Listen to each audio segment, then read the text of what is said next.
నమస్తే, welcome to 99 TV. నేను వాసుదేవన్. భారతదేశంలో హిందువుల్ని చంపడానికి బంగ్లాదేశ్ ఆర్మీ ఎందుకు? మేం చాలు అన్నదెవరు? బంగ్లాదేశ్ ఇస్లామిక్ ఉగ్రవాది ఎనాయతుల్లా అబ్బాసీ. ఆయన చాలా ఆవేశపూరితమైన ప్రసంగం చేశాడనమాట. ఇండియా పని పట్టడానికి బంగ్లాదేశ్ ఆర్మీ ఎందుకని? అంటే పిచ్చ ఏ స్థాయికి వెళ్ళిపోయిందో, పీక్స్కి వెళ్ళిపోయింది. వీళ్ళకి ఎక్కడి నుంచి వచ్చింది ఈ బలం అంతా? 1.5 months బ్యాక్, 1.5 months ago ఢాకాలో జరిగిన సమావేశం తర్వాత వీళ్ళకి ఎక్కడ లేని బలం వచ్చేసింది. ఆ సమావేశాన్ని ఆర్గనైజ్ చేసింది ఎవరు? Central intelligence of America, CIA. ఎంతమంది వచ్చారు? 60 మంది ఏజెంట్లు వచ్చారు. ఎవరెవరు పాల్గొన్నారు? Lashkar e Taiba, Jaishe Mohammed, Jamaate Islami of Bangladesh, Hizbul Mujahideen and Indian Hizbul Mujahideen, ఇంకా టీఆర్ఎఫ్, ఇలాంటి చిల్లర మల్లర గ్రూపులందరూ కూడా వచ్చారు. ప్రపంచ ఉగ్రవాదులందరూ ఏకమై అక్కడ వచ్చి కూర్చున్నారు. ఆర్గనైజ్ చేసింది సిఐఏ, ఆర్గనైజ్ చేయించింది అమెరికా అండ్ డీప్ స్టేట్. వాళ్ళ అవసరం ఏంటంటే భారతదేశంలో అల్లకల్లోలం సృష్టించడం. ఇంతకు ఈయనేమంటాడు? ఇండియాని కొట్టడానికి బంగ్లాదేశ్ ఆర్మీ అక్కర్లేదుట.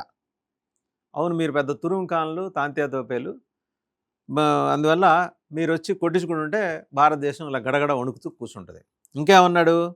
మేం చాలు అంటే ఆయన చాలట. మా బంగ్లాదేశ్ ముస్లిమ్స్ అంతా ఇండియాలోకి చొరబడితే మోడీ పంచె ఎగ్గొట్టుకొని పారిపోతాడట. సరే, ఈయన పంచ కడతాడేమో మరి, మోడీ గారికి వచ్చి పంచ కడితే ఆ తర్వాత ఆయన ఎగ్గట్టుకొని పారిపోతాడట.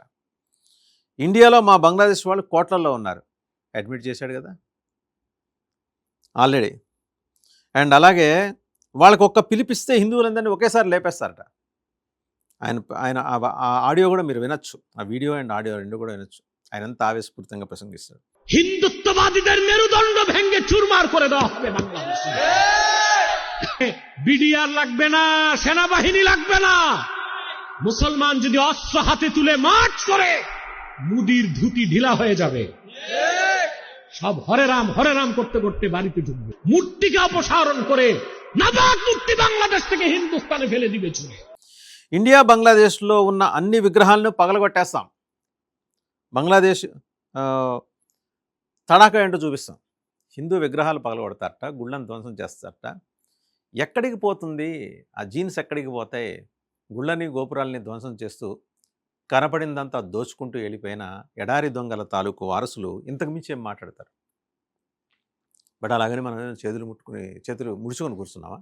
భారతదేశం ఏమన్నా ఏం లేదు. ఈ ఇస్లామిక్ టెర్రరిస్ట్ ఎనాయతుల్లా అబ్బాసీ గారు, మీరు చాలా ఆవేశపూరితంగా ప్రసంగించారు. మీ ముస్లింల మనోభావాలు, ముస్లిం ఉగ్రవాదుల మనోభావాలు, నాట్ ఆల్ ముస్లిమ్స్ అగైన్, ఉగ్రవాదుల మనోభావాల్ని బాగా ఉద్రేకపరిచారు. మనందరం ఉన్నపళంగా వెళ్ళిపోయి భారతదేశం మీద దాడి చేయాలి, టెంపుల్స్ని ధ్వంసం చేయాలి, విగ్రహాలు పగలగొట్టాలి, హిందువుల్ని చంపేయాలి. 4 టార్గెట్లు పెట్టుకున్నారు. నీ తల్లో జేజమ్మకు కూడా కాల నువ్వు చేసిన ప్రయత్నం. నీకు ముందు గౌరీ ఉన్నాడు, గజనీ ఉన్నారు. మిమ్మల్ని ఆ ఎడారి ప్రాంతం నుంచి వచ్చి స్నానాలు చేయడం కూడా తెలియకుండా వచ్చి ఇక్కడ పరిపాలించిన పాలకులు ఉన్నారు. చక్రవర్తులు, పాదుషాలు అని పేర్లు తగిలించుకున్న వాళ్ళు ఉన్నారు. వాళ్ళకి ఆ పేర్లు తగిలించిన వాళ్ళు చూశారు చరిత్ర అంతా ఏంటనేది. ఇవాళ భారతదేశ ఆంతరిక భద్రత గురించి పెద్దగా ఎవరు బెంగ పెట్టుకోవట్లా. పటిష్టమైన వ్యవస్థ ఉంది, మన నిఘా సంస్థలు ఉన్నాయి, మన ఆర్మీ ఉంది, మన పోలీస్ యంత్రాంగాలు ఉన్నాయి, రక్షణ వ్యవస్థ, శత్రు దుర్భేజమైన రక్షణ వ్యవస్థ ఉంది. బహవల్పూర్లో జరిగిన ఈ దాడి తర్వాత, అంటే ఒక్కసారిగా భారతదేశం దాడి చేసిన తర్వాత, మీ టెర్రరిస్టు స్థావరాలన్నీ ధ్వంసం అయిపోయిన తర్వాత వాళ్ళందరూ ఎక్కడికి వెళ్ళిపోయారు? మరి అబ్బాసీ గారు, ఎనాయతుల్లా అబ్బాసీ గారు ఎక్కడికి వెళ్ళిపోయారు? మీరు బంగ్లాదేశ్ నుంచి అంతమందిని రెచ్చగొట్టి ఎక్కడికి పంపించారు? మీకోసం అప్పటి టీఎంసీ ప్రభుత్వం, తృణమూల్ కాంగ్రెస్ ప్రభుత్వం మీకు ఎలా సహకరించింది?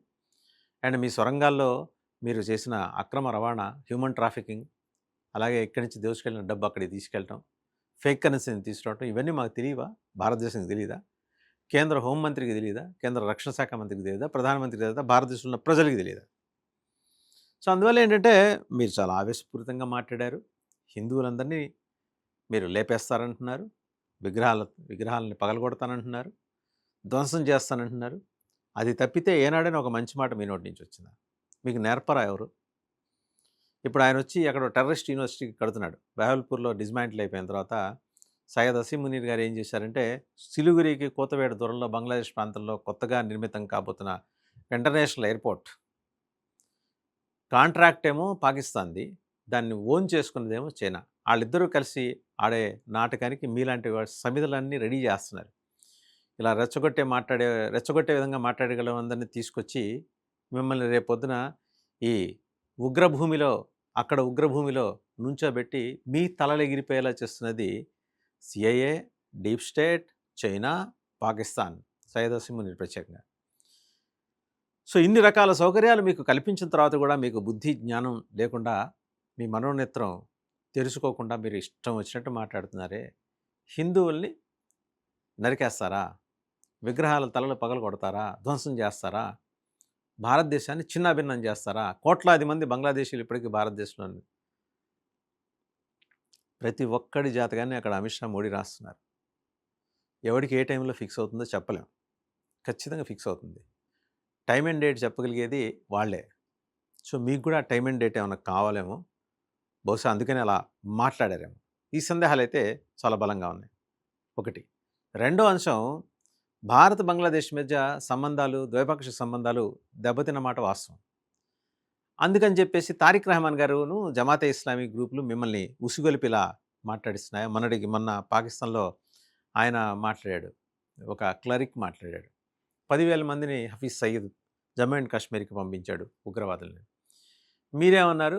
మేం చాలు, మా ఆర్మీ అక్కర్లేదు భారతదేశంలో హిందువులందరినీ లేపేయడానికి. రండి, మీరు చాలు కదా, మీరు అక్కడ కూర్చొని ఆవేశపూరిత ప్రసంగాలు చేయడం దేనికి? రండి, వస్తే ఇక్కడ సినిమా ఏంటో కూడా మీకు తెలుస్తుంది కదా, ఎవరికి సినిమా పడుతుంది, ఎవరికి రంగు పడుతుందో కూడా మీకు తెలుస్తుంది కదా.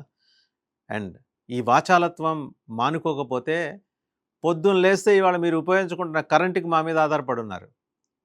మేము దయతలిస్తే ఆహార ధాన్యాలు పంపిస్తే అవి వండుకొని తింటున్నారు. మీకు పవర్ లేదు అక్కడ. ఏ రకంగా చూసినా కూడా మీరు సమర్థవంతమైన వ్యవస్థలను, వ్యవహారాలను అక్కడ నడపలేకపోతున్నారు. మీకు నూరిపోసేది కేవలం ఉగ్రవాదం మాత్రమేనా? ఒకవేళ ఇదే కనుక జరిగితే ఆయన హఫీజ్ సయీద్ ఉన్నాడు కదా, హఫీజ్ సయీద్, ఆయన నిజంగా 10,000 మందిని పంపించుంటే మీరెంతమందిని పంపిస్తున్నారో ఆయనకి మళ్ళీ బాహాటంగా చెప్పండి. మరి పాకిస్తాన్ క్లరిక్ నజీర్ చెప్పాడు కదా, నజీర్ అద్మీ, మీరు కూడా చెప్పండి. మీరు అన్నారు కదా, ఇప్పుడేంటి మేము ఎప్పటి నుంచో పంపిస్తున్నాం, కోటల్లో ఉన్నారు బంగ్లాదేశ్ ముస్లిమ్స్ భారతదేశంలో అని. వాళ్ళందరూ భారతదేశానికి వ్యతిరేకంగా తిరగబడతారని మీ నమ్మకమా? సో మొత్తానికి అబ్బాసీ గారు చాలా ప్రయాసాలు కూర్చారు, మీరు మాట్లాడారు. అంత తేలిగ్గా మిమ్మల్ని అయితే భారతదేశం వదిలిపెట్టదు. రెడీగా ఉండండి.